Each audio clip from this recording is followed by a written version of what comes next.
Maithili express की शानदार प्रस्तुति।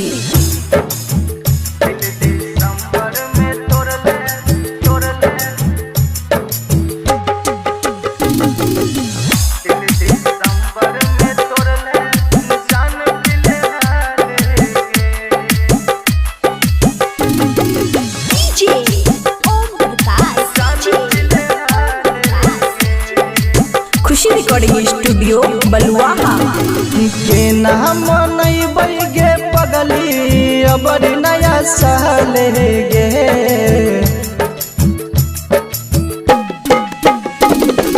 के नाम नहीं बैगे पगली अबर नया साल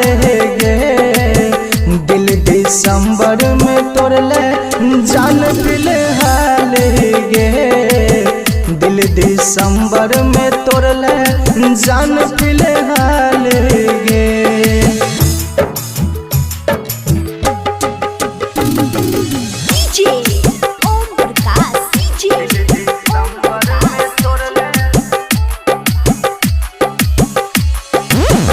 बाबू सोना हमारा कहत रही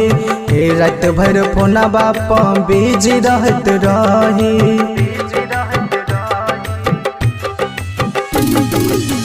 बाबू सोना हमारा कहत रही रात भर फोन बापा बिजी रहत रही समझ नहीं पलियो परे जा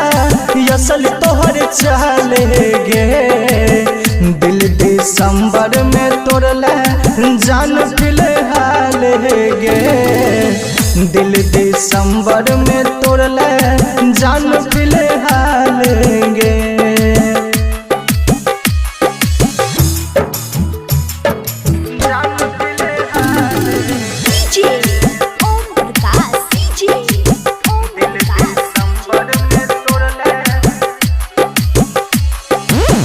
पियाबा के घर छौरी जब से तू गेलही अमन यकीन नीरज के भूलही